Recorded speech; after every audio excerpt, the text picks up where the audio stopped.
Assalamualaikum warahmatullahi wabarakatuh. Kembali lagi bersama kami di podcast Remaja Genre. Salam genre. Salam. Di kesempatan kali ini kita akan membahas satu topik yang lumayan sensitif nih bagi remaja, tapi juga nantinya akan menjadi modal besar bagi remaja di kehidupan sehari-harinya, yaitu tentang pendidikan seksual.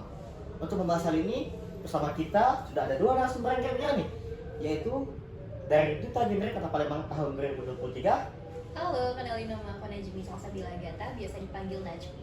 Dan juga perwakilan dari Formin dari Kota Palembang tahun 2022-2024. Halo, aku Muhammad Neven Praditya, aku biasa dipanggil Neven. Oke. Topik yang kita bahas tadi kan tentang pendidikan seksual nih. Aku mau nanya nih Kak, ke Kak Najmi. Menurut Kakak, apa sih Kak pendidikan seksual itu? Oke, pendidikan seksual itu adalah suatu proses pembelajaran ya dan juga pemahaman mengenai seksualitas bagi remaja nih. Dan juga terdiri dari berbagai aspek, mulai dari aspek biologis, emosional, sosial, dan juga hingga kesehatan reproduksi nih. Nah, mengapa hal ini penting untuk dibahas? Tujuannya adalah untuk membekali remaja agar kedepannya mereka dapat bertanggung jawab atas kesehatan reproduksi mereka sendiri gitu. Oke Kak. Masih banyak nih Kak yang salah paham tentang pendidikan seksual. Mereka mikir nih kayak pendidikan seksual tuh sama aja kayak mengajak mereka untuk melakukan hal tersebut Kak. Wah, bagaimana cara Kakak untuk mengedukasi mereka supaya pikiran mereka tuh nggak ke arah yang negatif gitu Kak. Terus juga bagaimana cara Kakak untuk menyampaikan ke teman-teman sebaya kita nih Kak, bahwasanya hal itu tuh bukan hal yang tabu gitu. Oke, hal ini memang menjadi suatu hal yang tantangan tersendiri ya tentunya. Ketika kita membicarakan mengenai seksual di kehidupan bermasyarakat, hal ini dianggap menjadi stigma negatif nih dan juga tabu. Nah, hal inilah justru yang harus diubah menjadi dari mulai pola pikirnya. Mengapa ini penting? Karena justru pendidikan seks ini hadir untuk memberikan pendidikan yang positif nih tentunya, membekali remaja mengenai apa sih itu kesehatan reproduksi itu sendiri gitu. Dan ketika pendidikan seksual ini tidak dibekali dengan pengetahuan yang relevan dan juga cukup kuat, maka ini dapat beresiko untuk memicu perilaku beresiko nih. Mulai dari kita lihat itu bisa melanggar kayak KRR ya, mulai dari pernikahan dini, seks pranikah, dan juga nabzah nih. Hal itu justru menjadi hal yang cukup kita minimalisir ya gitu.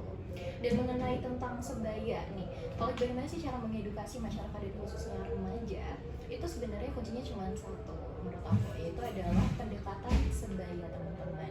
Mengapa? Dengan kita memberikan suatu ruang nyaman bagi mereka, dengan kita memberikan hal-hal positif dan juga nilai positif, menjadi pendengar yang baik dan juga mampu untuk berdampak tentunya bagi lingkungan melalui sosial media dan lainnya, itu dapat menyampaikan pesan apa yang ingin kita sampaikan mengenai seksual ini tersampaikan dengan baik bagi remaja. Selanjutnya nih Kak, untuk Kak Neven dari Forum Kita Kota Palembang, program apa aja sih Kak yang udah dilakuin untuk mengedukasi masyarakat? Terus ada nggak sih Kak tantangan yang Kakak hadapi waktu mengedukasi itu?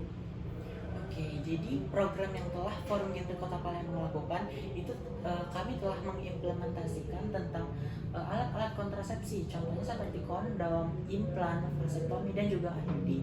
Nah, namun di dalam pengimplementasian tersebut kami tuh mengalami beberapa tantangan.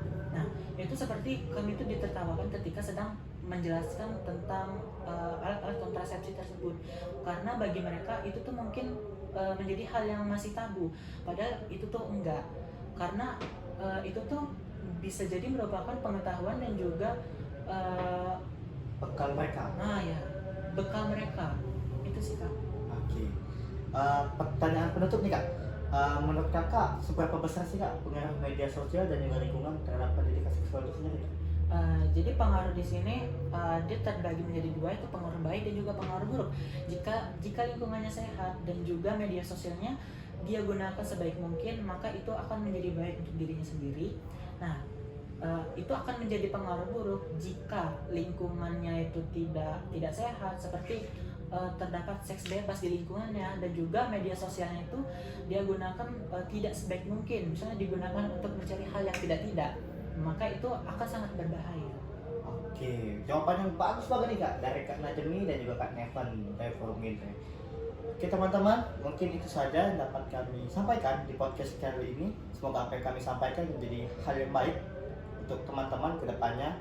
Dan juga pernikahan ini merupakan hal yang sangat penting ya teman-teman, bukan hanya tabu. Jadi untuk teman-teman, ayo sama-sama sebagai remaja gender kita hindari yang namanya seks bebas dan juga pernikahan ini dan juga nafsa.